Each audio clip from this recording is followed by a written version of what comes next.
Hello everybody, this is Rachna once again, and here we are with a lovely poem called as Once Upon a Time.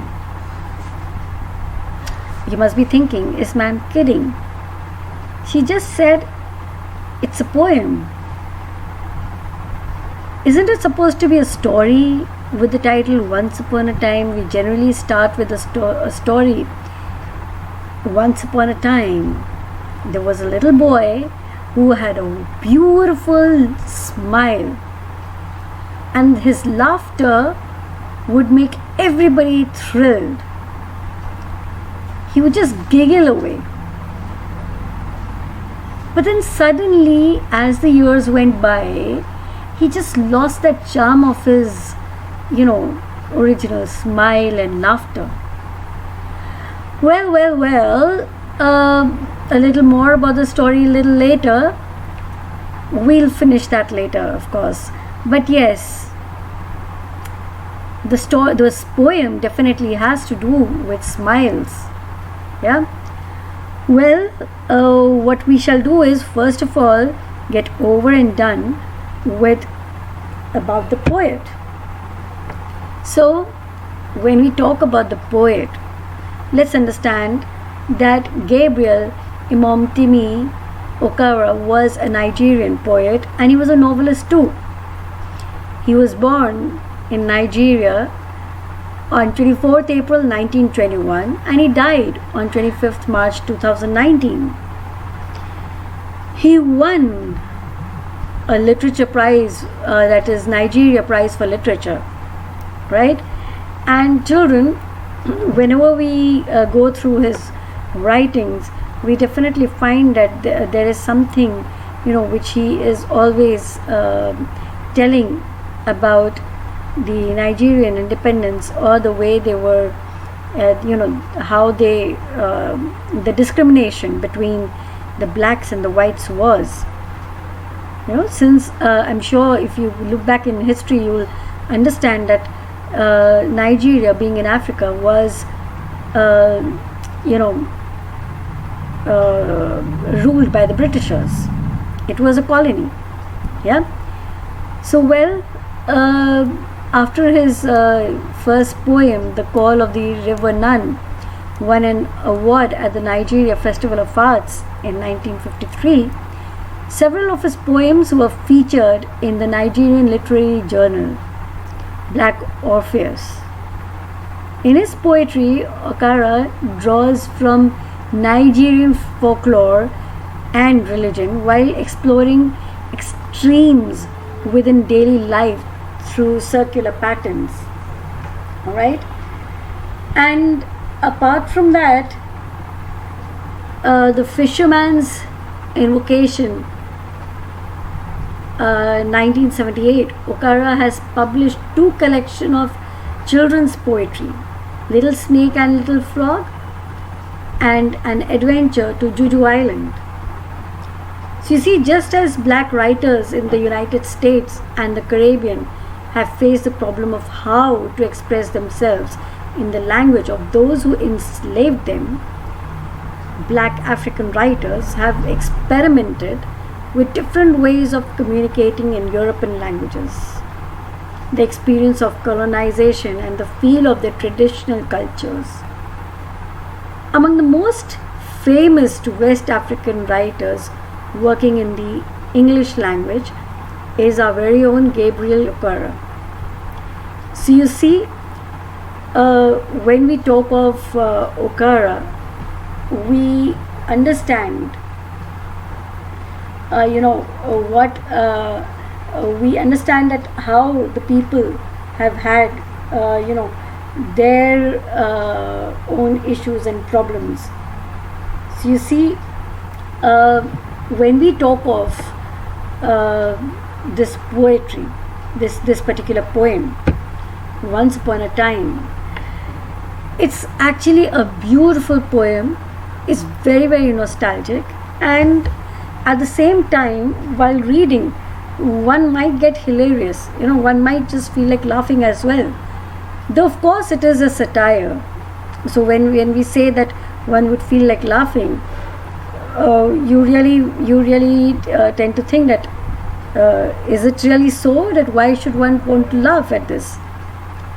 But of course, the way the explanation comes in, the way you understand it, and the way it is written, you might just feel like laughing. But of course, to be very, very honest, it is supposed to be a satire. Alright? So, you see, he laments the loss of innocence of the youth today, right? In it, he condemns the hypocrisy of adults, hemmed in and constrained by rules, and adapting a mask every now and then for lying and cheating and betraying. You see, so basically, when we really think of this particular poem, we really tend to understand this. So you see, what is once upon a time? Let's go through the poetry. Once upon a time, son, they used to laugh with their hearts and laugh with their eyes. But now, they only laugh with their teeth. While their ice block cold eyes search behind my shadow. There was a time, indeed, they used to shake heads with their hearts. But that's gone, son. Now they shake hands without hearts, while their left hands search my empty pockets. Feel at home. Come again, they say. And when I come again and feel at home, once, twice, there'll be no thrice. For then I find doors shut on me. So I have learned many things, son. I have learned to wear my faces like dresses. Home face, office face, street face, host face, cocktail face, with all their confirming smiles, like a fixed portrait smile. And I've learned too to laugh with only my teeth and shake hands without my heart. I have also learned to say goodbye when I mean good riddance, to say glad to meet you. So you see, basically till now, whatever we have read, let me just tell you that in this particular poem, when he says that there was a time when people used to really laugh, and people used to really they used to laugh with their hearts and laugh with their eyes. You see, it's just that he's trying to say that now no longer will you find people really laughing a wholehearted laugh. You will find that they are just they have that they just show their teeth, but actually their eyes wouldn't really show that smile, wouldn't show that laughter of theirs, right? And at the same time, he says that there was a time indeed they used to shake hands with their hearts, but that's gone, because now basically what happens is when one is shaking their hands with the other, they would only want to shake hands with the person who is actually at par with them. So you see, this kind of thing is very, very different with people. When you just want to shake hands only with the people whom you really associate yourself with. And then again, when I say at par, I even mean that your social strata, is it the same or is it different?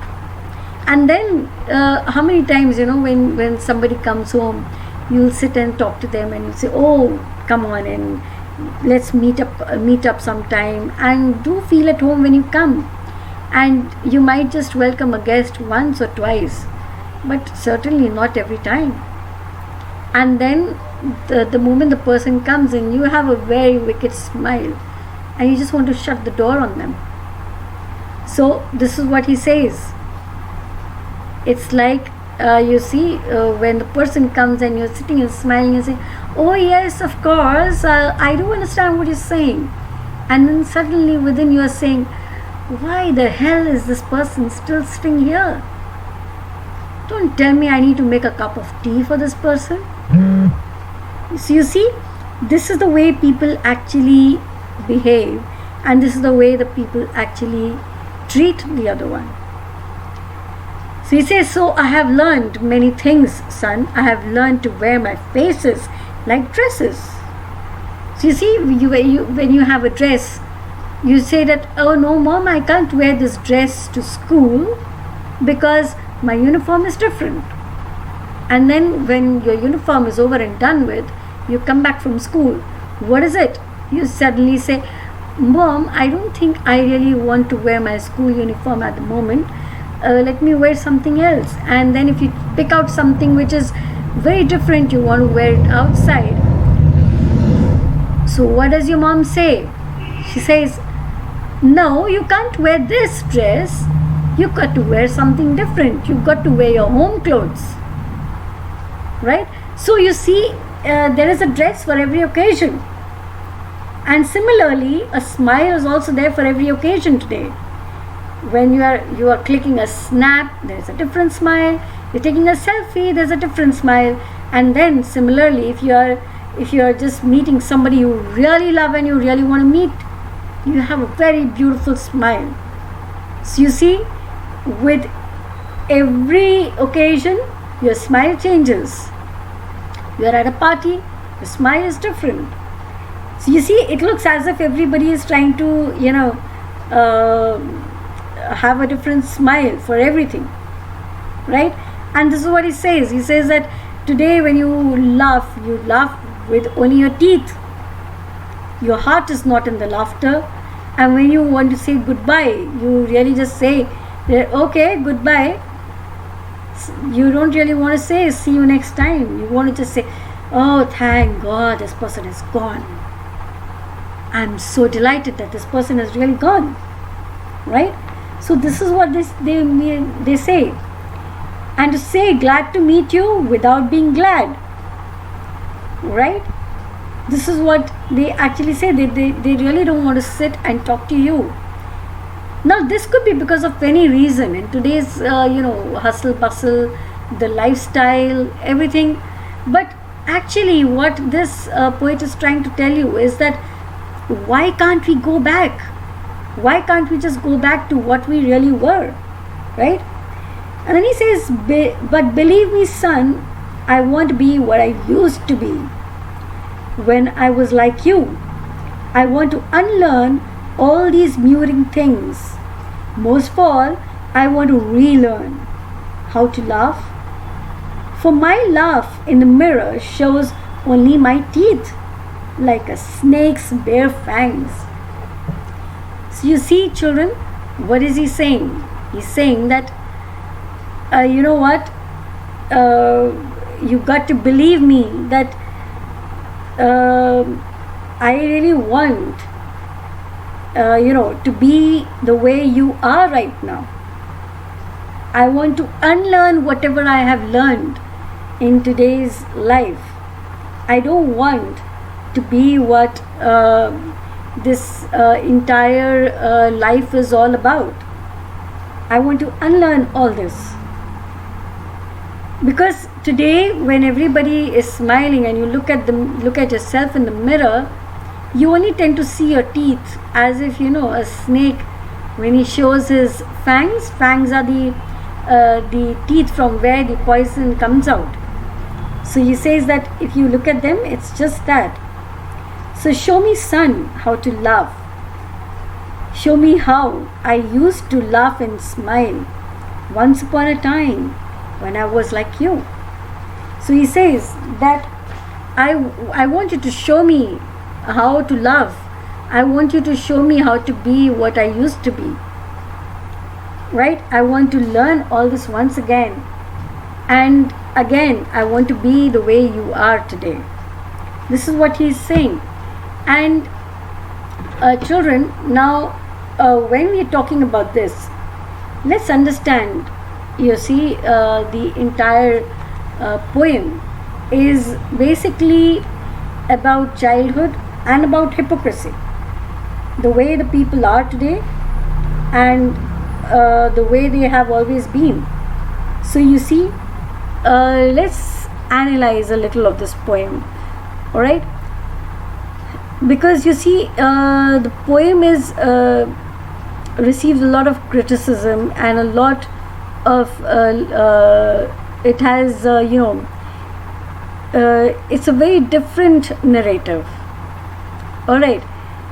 It's a very it's more of a narrative kind of a poem, rather than you'll see that, you see, most of the part where the poem, where you go through the poem, you don't see a rhyming scheme like thing, and that is why you say that this is more of a narrative, right? Because if there is a rhyming scheme in this particular poem, then definitely you'll actually go through it. There really isn't much of a rhyming scheme here. That is why we say that it is a narrative. And what you really find over here is that this entire poem shows a lot of compromise. Because what is really a compromise? A compromise is that when you're doing something that you really don't want to do, okay, when you're doing something that the others want you to do. So you see, this is what compromise is.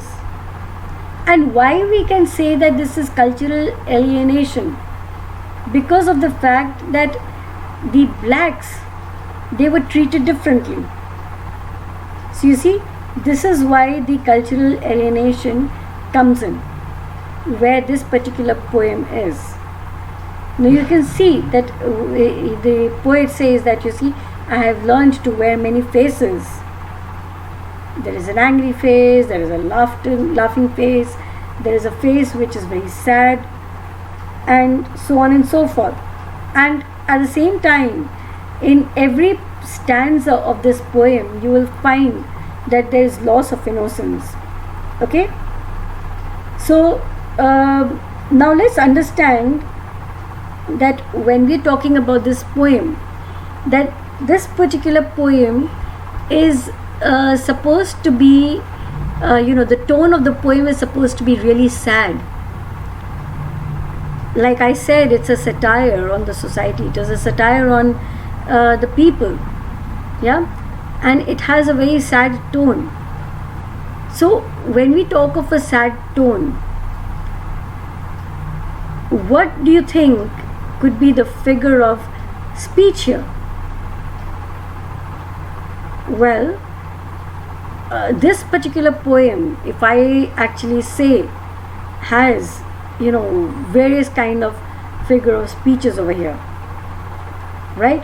So let's understand that what would you say to the figure of speeches in this particular poem? Well, children, let's get started with the figure of speeches.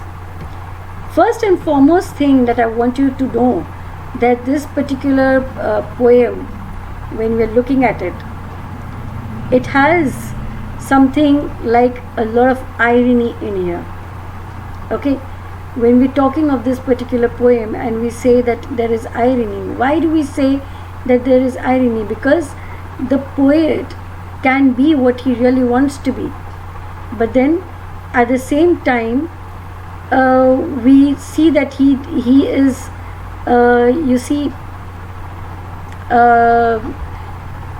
he is not able to be what he really wants to be.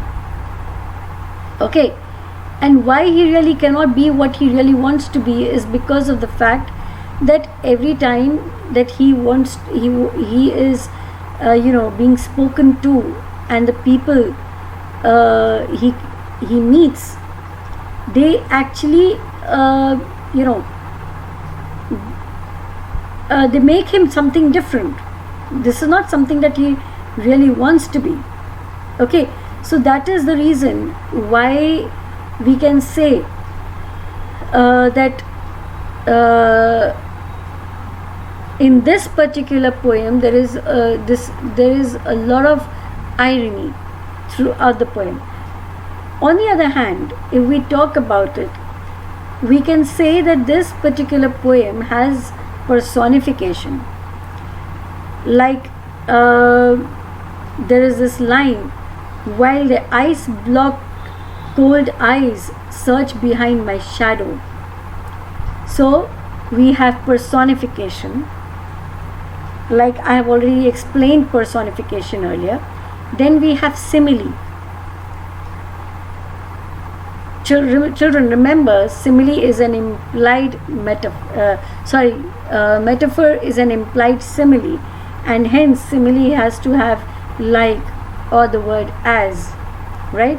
So in these lines I have learned to wear my faces like dresses.